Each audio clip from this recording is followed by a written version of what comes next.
काली पहाड़ी वाला भूत। लकड़गंज नाम का एक गांव था। लकड़गंज में एक बहुत खूबसूरत पहाड़ी हुआ करती थी, लेकिन इतनी खूबसूरत पहाड़ी होने के बाद भी गांव के लोग वहां जाने से बहुत डरते थे। गांव वालों का मानना था कि वहां एक भूत रहता है, जिसे गांव वाले पहाड़ी भूत कहते थे। गांव में उस पहाड़ी वाले भूत के डर के कारण गांव में शाम 6 बजे के बाद कोई भी उस पहाड़ी पर नहीं जाता था। पिछले दिनों गांव के एक चरवाहे की कुछ बकरियां रात को उस काली पहाड़ी पर चली जाती हैं और दोबारा घर वापस नहीं आती हैं, जिसके बाद गांव में एक सभा का आयोजन किया जाता है। जैसा कि आपको पता है, हमारे रामू चरवाहे की कुछ बकरियां काली पहाड़ी पर गुम गई हैं और बहुत ढूंढने पर भी इसे कहीं नहीं मिली है। इसलिए आज की सभा में हम चर्चा करेंगे कि उसकी बकरियों को ढूंढने काली पहाड़ी में भूत की गुफा में जाना है या नहीं। अरे चर्चा क्या करनी है सरपंच जी, इसकी कुछ बकरियों के लिए अब हम गांव वालों की जान दांव पर थोड़ी ना लगा देंगे। हाँ, हम नहीं जाएंगे।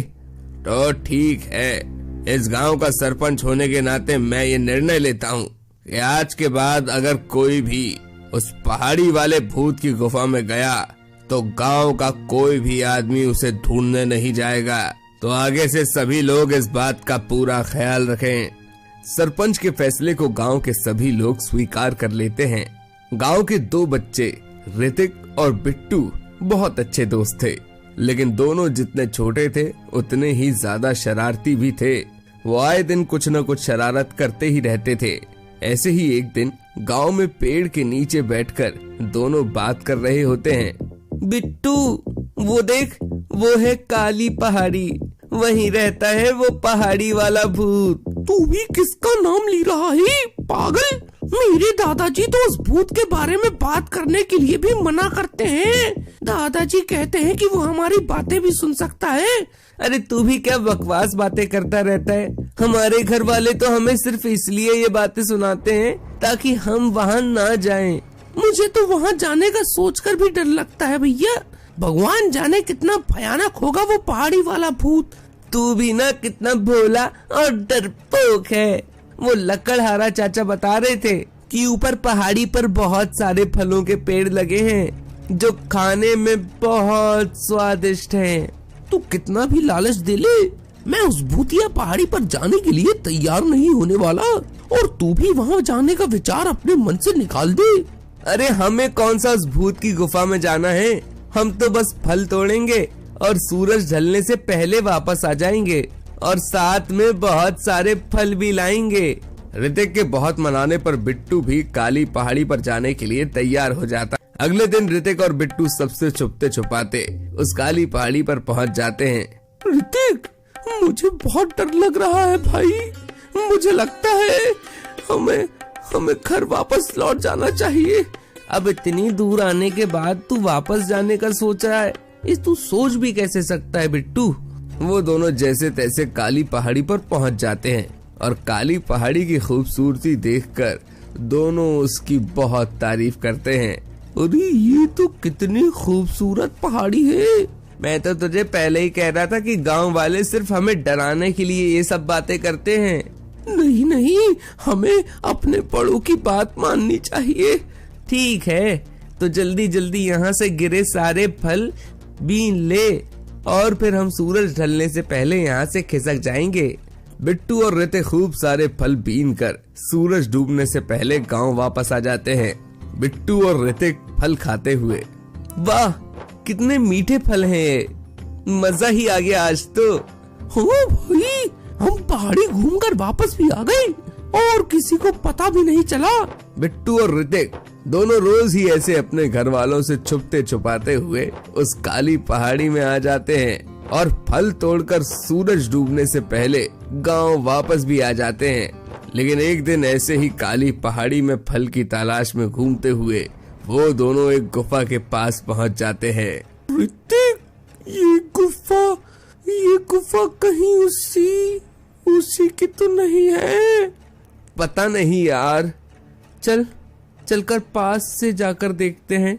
नहीं, मैं नहीं जाऊंगा।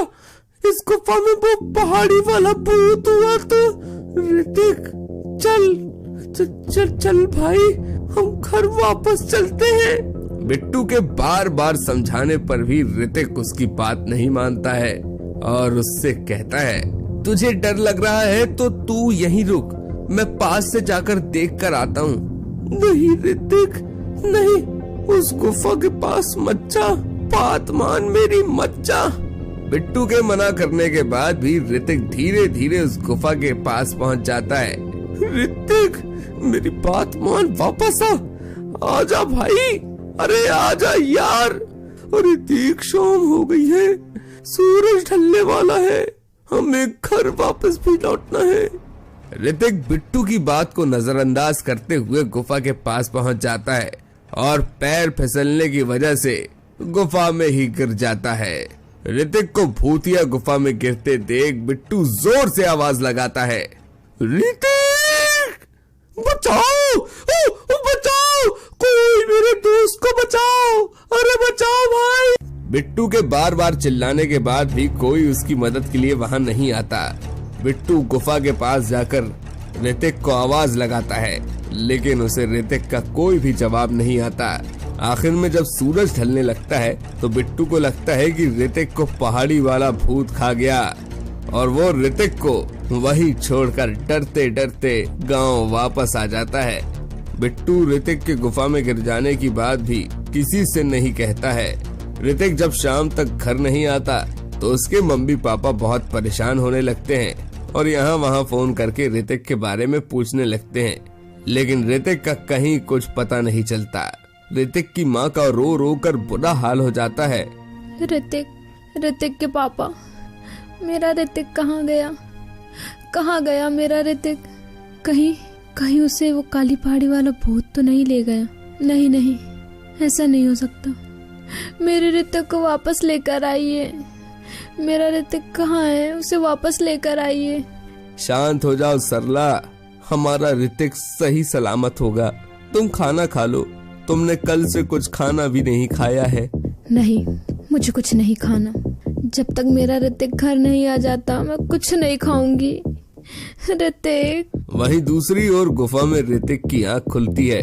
दरअसल ऋतिक मरा नहीं था, ऊंचाई से गिरने के कारण उसके सर पर चोट लग गई थी, जिसके कारण वो बेहोश हो गया था।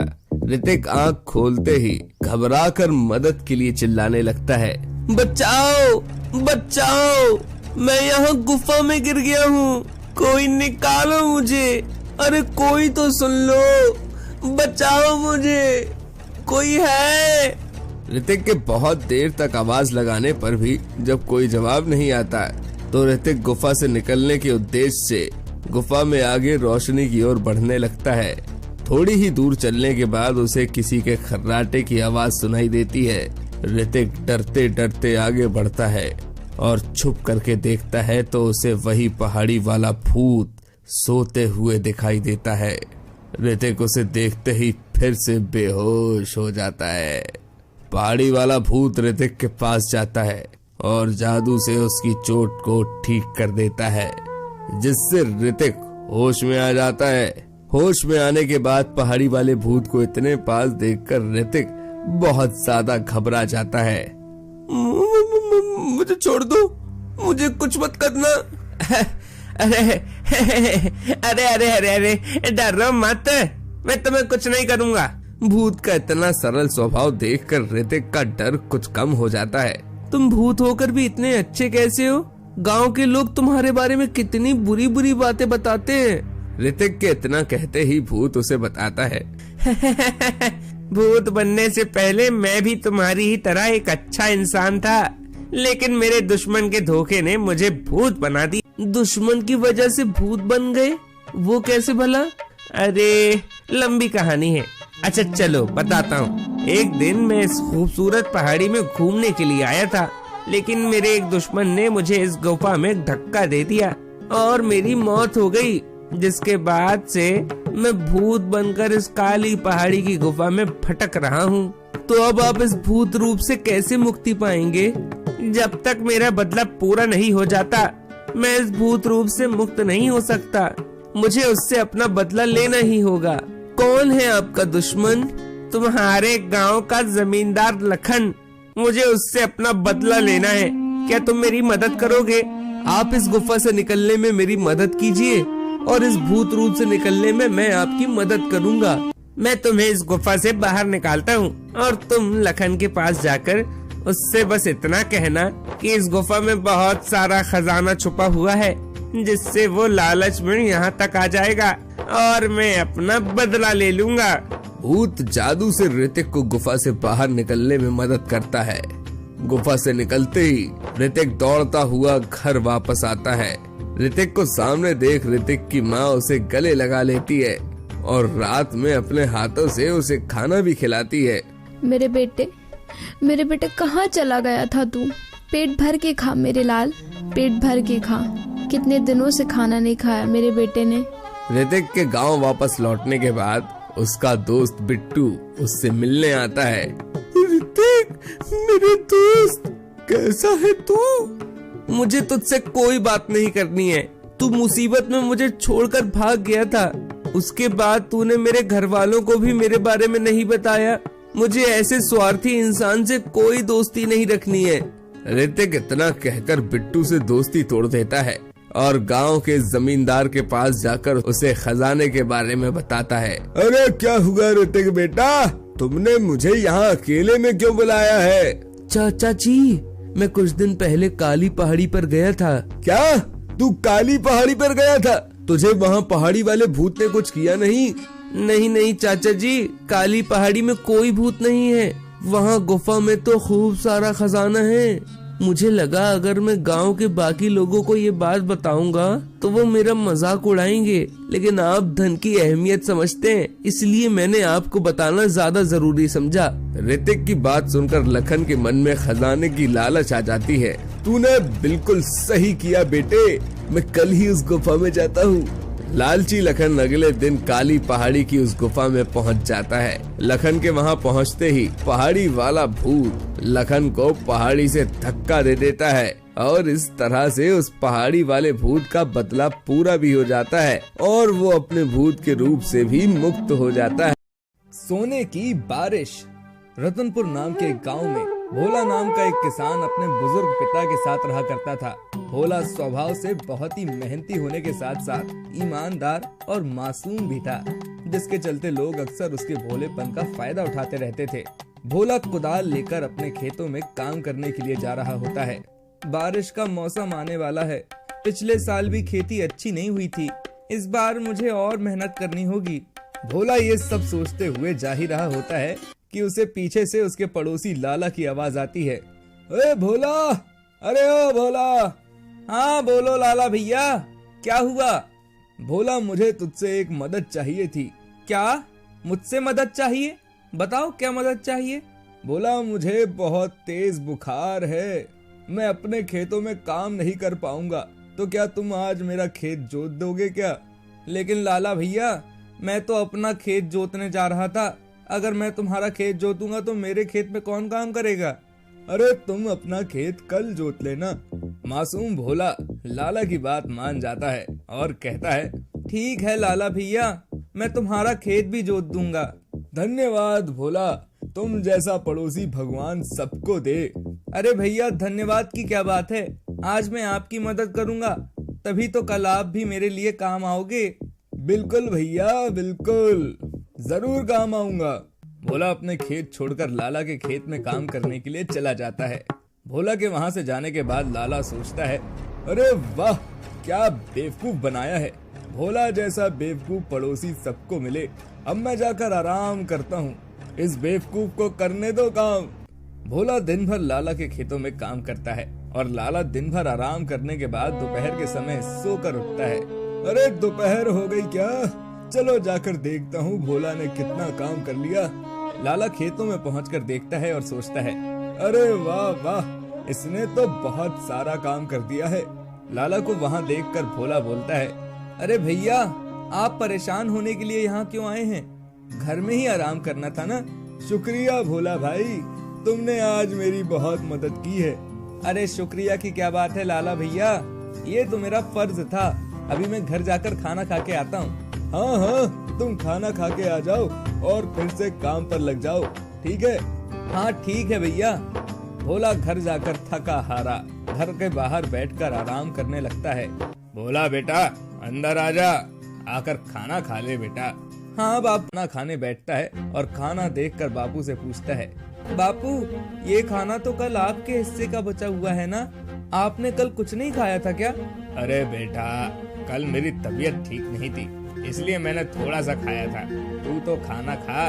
भोला समझ जाता है कि बापू उससे झूठ बोल रहे हैं और मन ही मन भगवान से कहता है, हे भगवान मुझ पर थोड़ा रहम तो कर, मैं अपने बापू को ऐसे और कष्ट में नहीं देख सकता हूँ, थोड़ा रहम कर भगवान, रहम कर। क्या हुआ बेटा, क्या सोच रहा है? बापू क्या मैं जिंदगी में कभी रुपए कमा भी पाऊंगा या नहीं?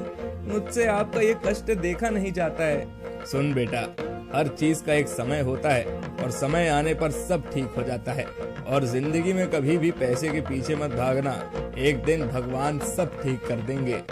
जी बापू। भोला खाना खाने के बाद फिर से काम करने के लिए जा रहा होता है और तभी उसे रास्ते में विमल मिलता है।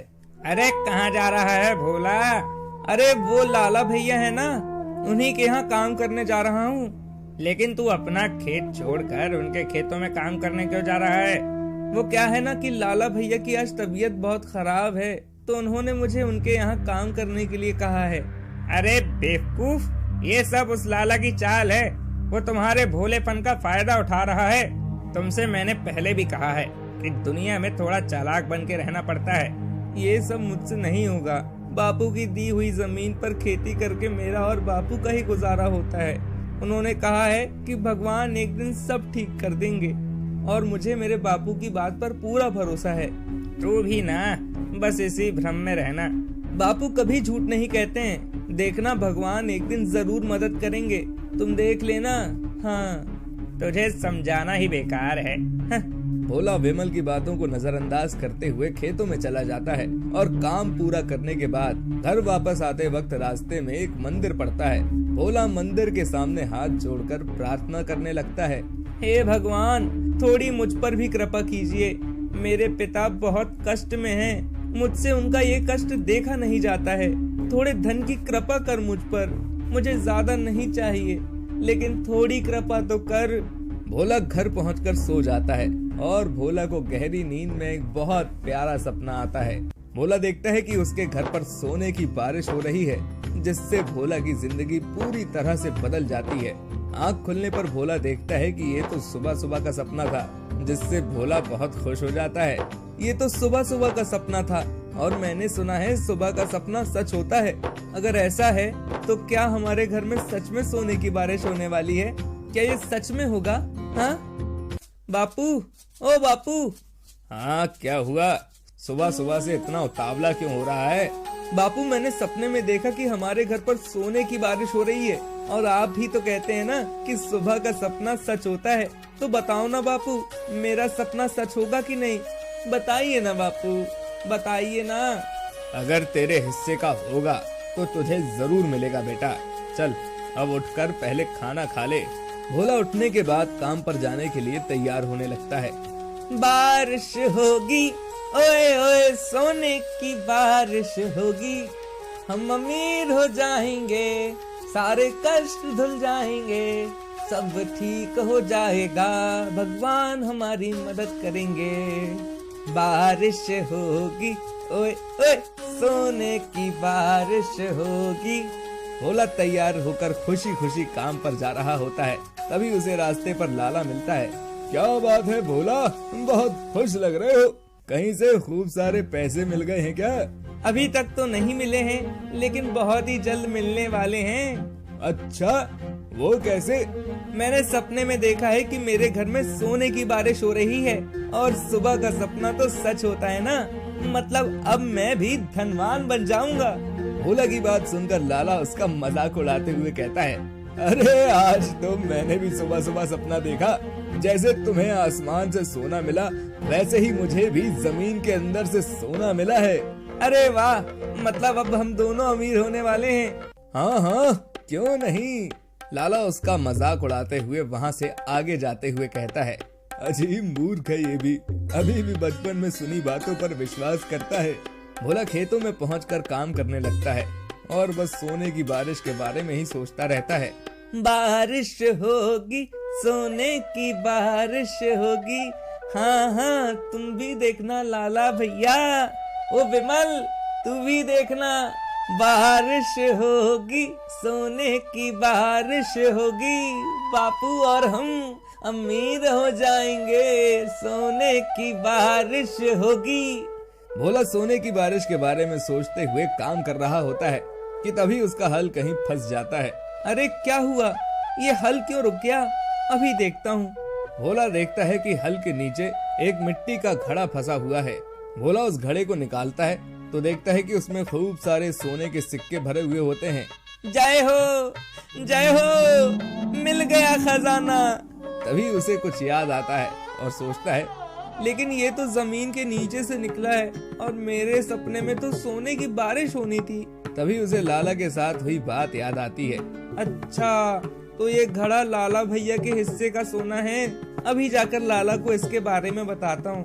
रास्ते में जाते हुए भोला मन ही मन सोचता है, बापू ने कहा था कि समय आने पर मुझे भी धन जरूर मिलेगा। इसका मतलब अभी मेरा समय नहीं आया है, लेकिन मुझे पूरा विश्वास है कि एक दिन मेरा भी समय आएगा और सोने की बारिश भी होगी। ऐसा सोचते हुए भोला लाला के पास जा रहा होता है। वहीं दूसरी ओर घड़ा खुला होने के कारण उसमें खूब सारी मकड़ियां भर जा। भोला लाला के घर पहुंचकर लाला को आवाज देता है, लाला भैया, ओ लाला भैया। लाला बाहर आकर भोला को खुश देखकर फिर से मजाक में कहता है, क्या हुआ भोला, तुम्हारा सुबह का सपना सच हो गया क्या? मेरा सपना नहीं बल्कि तुम्हारा सपना सच हो गया। क्या मेरा सपना सच हो गया? कौन सा सपना? अरे तुम्हारा वही सुबह वाला सपना जिसमें तुमने देखा था कि तुम्हें जमीन के अंदर से सोने की प्राप्ति होती है। मुझे मेरे खेत में सोने का घड़ा मिला है, लेकिन मेरे सपने में तो सोने की बारिश होती है, इसलिए ये घड़ा तुम्हारा है। तुम जाकर मेरे खेत से अपना घड़ा ले लो। इतना कहकर भोला वहाँ से घर चला जाता है और लाला सोच में पड़ जाता है, क्या सोने का घड़ा? लेकिन अगर ऐसा है तो फिर इस भोला ने वो घड़ा खुद क्यों नहीं रखा? चलो जाकर देख कर तो आता हूँ, शायद आज मेरी ही किस्मत खुल जाए। लाला भोला के खेत में जाकर देखता है तो उसे वही घड़ा दिखता है। अरे यहाँ तो सचमुच एक घड़ा है। ये भोला सच में कितना मूर्ख है, अपनी जमीन से निकला सोना मुझे दे दिया। लेकिन लाला जैसे ही उस सोने से भरे घड़े को उठाने के लिए घड़े को हाथ लगाता है तो घड़े में खूब सारी मकड़ियाँ निकलने लगती हैं। अरे रे रे रे रे रे, ये तो जानलेवा मकड़ियाँ हैं। इसका मतलब इस भोला ने मुझे ही बेवकूफ बना दिया। मैं इसका बदला जरूर लूंगा। उस भोला को सोने की बारिश का सपना आया था ना, लेकिन आज रात में उसके लिए इसी घड़े की मदद से मकड़ी की बारिश करवाऊंगा। रात के वक्त भोला अपने घर में सोने की बारिश को सोचते हुए लेटा हुआ होता है और तभी अपना बदला लेने के मकसद से लाला वही घड़ा लेकर भोला के घर के छत पर चढ़ जाता है। अब तुझे पता चलेगा भोला, लाला के साथ मजाक करने का क्या परिणाम होता है। ऐसा सोचकर लाला घर की छत खोलकर उसमें पूरा घड़ा पलट देता है, जिससे भोला की आंख खुल जाती है। लेकिन यहाँ मकड़ियों की नहीं बल्कि सोने की बारिश होती है। बारिश, सोने की बारिश, सोने की बारिश। बापू मेरा सपना पूरा हो गया। ओ बापू, बापू जल्दी आओ। लाला मुन्नी डालकर देखता है तो बहुत चक्का रह जाता है। अरे ये क्या? इसका मतलब इस घड़े में सिर्फ ऊपर ऊपर ही मकड़ियाँ थी और नीचे सच में सोने के सिक्के थे। हे भगवान, मेरी तो किस्मत ही फूटी है।